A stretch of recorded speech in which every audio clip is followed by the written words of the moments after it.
Hello, viewers. Today we are going to look at Surprised by Grace. This is lesson 2 in the book of Joshua, lesson 2. This is the fourth quarter of this lesson of this week, Surprised by Grace. The memory verse comes from the book of Hebrews 11:31, which says, "By faith the harlot Rahab did not perish with those who did not believe, when she had received the spies with peace." So today we are going to look at three things. One is grace for the people of Israel, grace for Rahab, and grace for the Gibeonites. Now let's look at the grace for the people of Israel. First, we want to look at the second chance.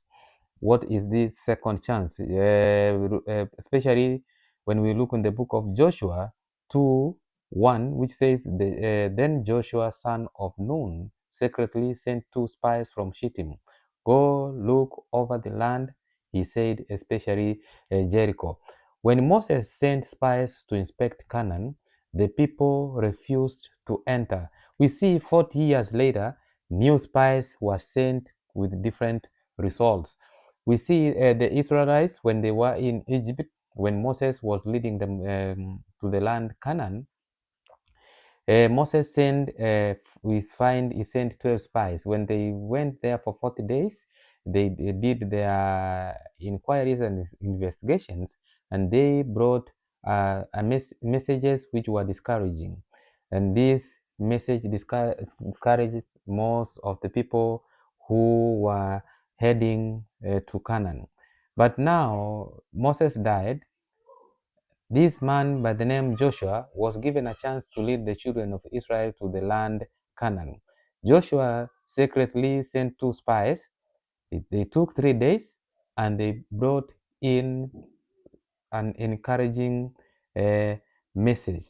Although the new generation had failed, we find the new generation. So we have the old generation of Moses. Now we have the new generation of this man Joshua.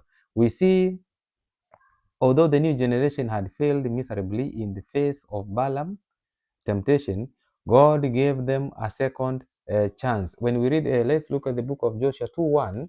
It says, when I read the book of Joshua 2:1, it says, And Joshua the son of Nun sent out Shittim 2 men to spy secretly, saying, Go view the land, even Jericho. And they went and came into an harlot house named Rahab and lodged there. So we see Joshua sending the 2 spies so that they can do the investigation to find out what they have in Canaan. Number 2, Monday is talking about the faith of a mustard seed. The faith of a mustard seed.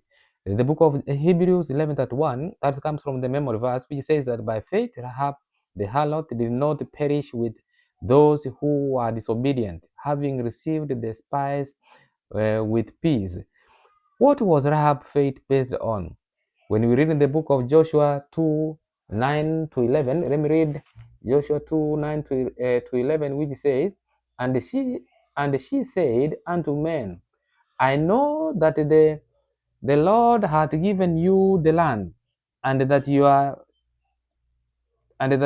terror is fallen upon us, and that all the inhabitants of the land faint because of you. For we have heard how the Lord dried up the water of the Red Sea for you when ye came out of Egypt, and what you did unto the 2 kings of the Amorites that were on the other side, that is Jordan, Sihon, and Og, whom ye utterly destroyed. 11 says, and soon as we had heard these things, our hearts did melt, neither did there remain any more courage in any man because of you, for the Lord your God is good in heaven above and in earth beneath. So we find this is the harlot, that is by the name of Rahab. Yeah, she noticed, you find that notice that Rahab speaks of events that everyone knew about, such as the crossing of the Red Sea. But while the others feared the God of the Hebrews, and she chose to take refuge under his wings. Now, why do you think? Why, if she believed in God, did she use a lie to help the spies? Her fledgling faith didn't imply completely understanding of God's will.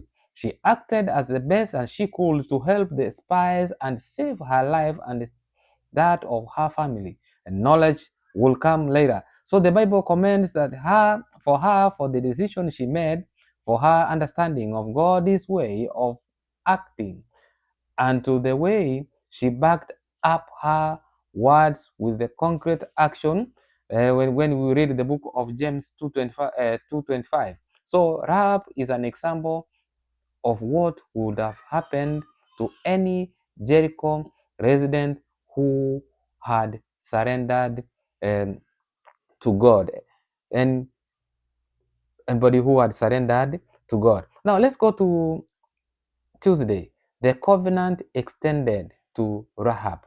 The covenant extended to Rahab. We want to read the book of Joshua 2:19. Joshua 2:19, it says, Joshua 2:19 said, if any of them go outside your house into the streets, their blood will be on their heads. We will not be responsible as for those who are in the house with you.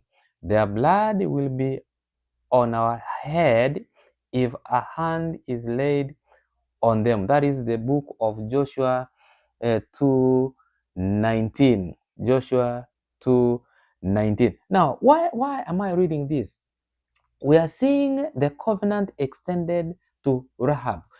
Remember, we go back to the covenant God made to the children of Israel the time of Moses, when Moses was alive. We find out that Israel, during the Passover, they had anointed its lintel with blood so that they can escape what God had planned, because God had planned to kill all the firstborns of the children of the Egyptians. Now, anybody who was already spread or with painted is the doorpost with the blood, then the angel of death will skip the house of the Israelites. And then if they left home, they died. That was the covenant which God made with the children of Israel during the time of Moses, during, that is, Israel, when they had the Passover. Now, let's look at Rahab. Let's look at Rahab. We find that all these spies, the two spies, they had hid themselves in the house of Rahab. Now, he had to put a red cord in his window. Red cord in his window. When they left, we see Rahab begging and believed in the God of the children of Israel. The God, our God, the mighty God, what he has done, he had done to the children of Israel during the crossing the Red Sea. Now he believed in that. And we see her making or trying to tell or to beg the two spies that when they will attack, please remember me and my family. So they had to make a covenant with Rahab and God. So he had to put a red cord in his window so that when they will attack the land of Canaan, she will be spared with with these people, and then they will skip her house. And then if she left the house, then she was to die. So they instructed her not to leave the house. So they had to make a covenant. There was an extended covenant to Rahab, the same covenant which God had made with the children of Israel. Although she was not aware of it, Rahab was asking Israel to act towards her as God himself had acted towards Israel, that is, with kindness. So the spies asked Rahab to fulfill the same conditions they had fulfilled to escape death in Egypt. In this way, she was included in God's covenant with the Israelites. Let's go to Wednesday. Wednesday is talking about deceptive ambassadors. Deceptive ambassadors. In the book of Joshua 9:6, it says, "Then they went to Joshua in the camp at Gilgal and said to him and the Israelites, 'We have come a distant country, make a treaty with us.'" Who are these ambassadors? Who are lying? They are being deceptive. We find these, the Gibeonites, they came to Joshua and they lied. The way they dress like the people who were travelers. They had already traveled from a long distance. Now they are lying to Joshua, and Joshua made a treaty with them. The problem is that Joshua did not do what? Consult God. He did not consult God. So they had already made a treaty with these people. When they discovered it was too late. And they have already done what? They have already made a treaty with these deceptive ambassadors. What do we notice here? We notice the similarities and the differences between Rahab and the Gibeonites. Now, let's look at the faith elements. Faith elements of Rahab and the Gibeonites. Faith elements of Rahab and the Gibeonites. Let's look at the basis. We have them, both of them, there is a hearing, which means here both of them lied. We find Rahab lying. We have the ambassadors, that is the Gibeonites, lying. Both of them, what was their goal? Rahab's goal was to be spared, not to be killed by God. What was the goal of the Gibeonites? Not to be killed, so that God to spare them. What was the immediate result? Immediate result, we find that there was deliverance in Rahab, and also there was deliverance in the Gibeonites. And the long-term results now, the long-term results, we find Rahab getting full citizenship. Full citizenship. Let me read the book of Joshua 6:25. What does the Bible say? Joshua 6:25. It says, "And Joshua saved Rahab the harlot alive, and her father's household, and all that she had, and she dwelled in Israel even unto this day, because she hid the messengers which Joshua sent to spy out Jericho." They live up to date. He's saying they live up to date.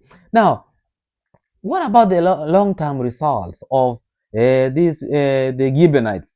We find them becoming slaves forever. That is the substitute. Let me read the book of Joshua 9:27. What does the Bible say?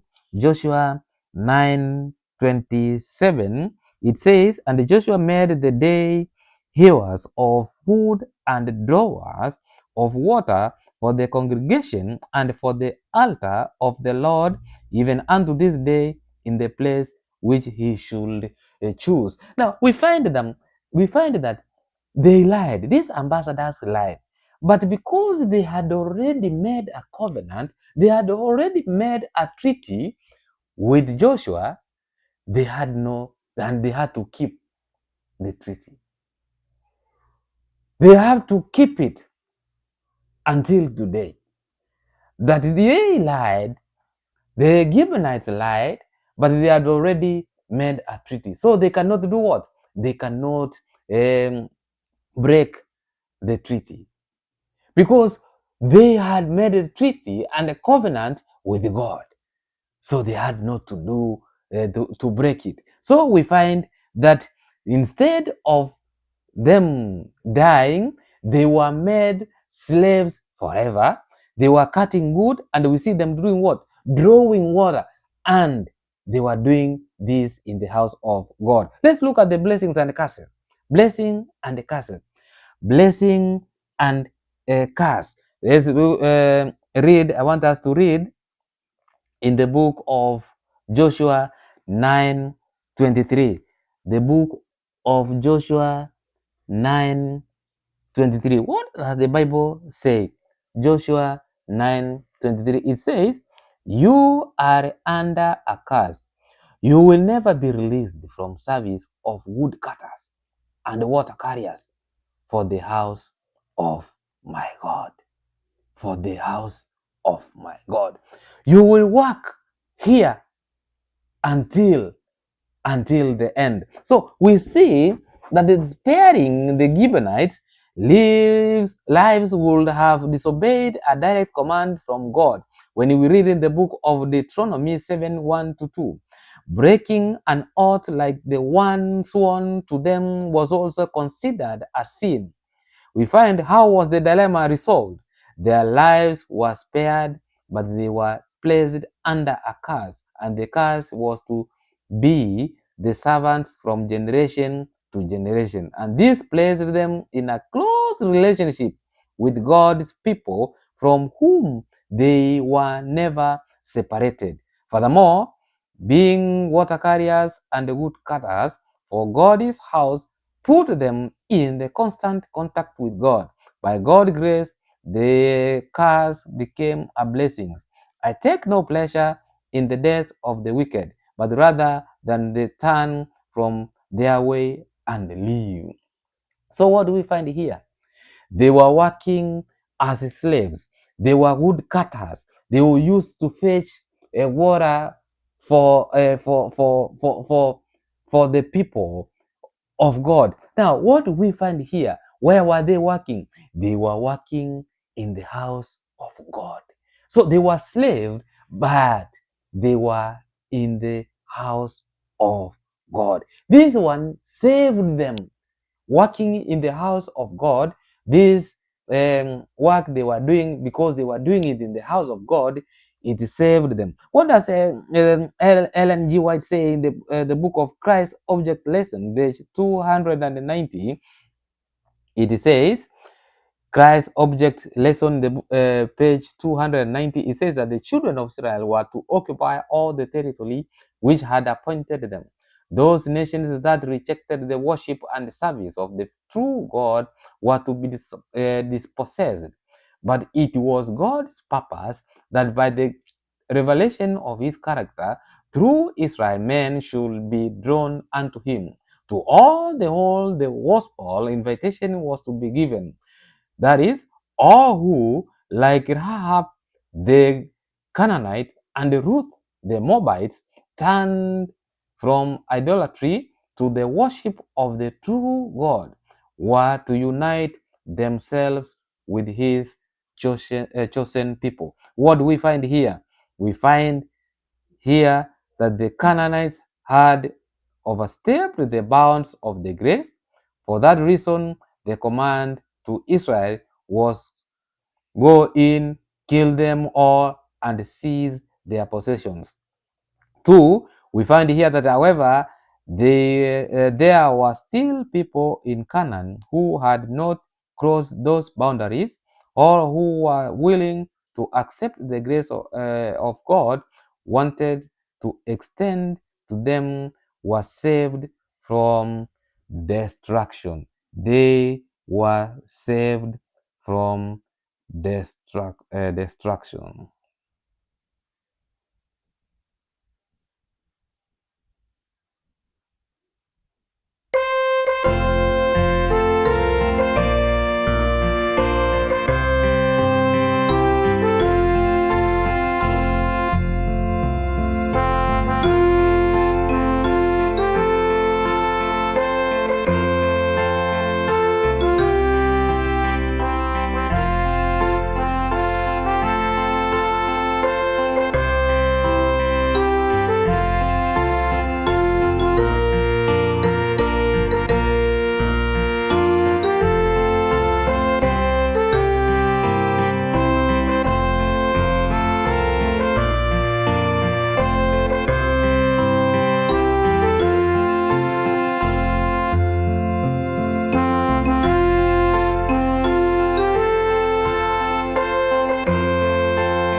Naleta sauti mpya kwa ulimwengu. Chimbaru Vibes, jina limefungwa ndani kwangu. Mdundo wa maisha unavuma kama upepo. Hapa tunacheza, kuna wakuweka vikwazo. Real Vibes usiku kucha tunapasha. Chimbaru Vibes inachemsha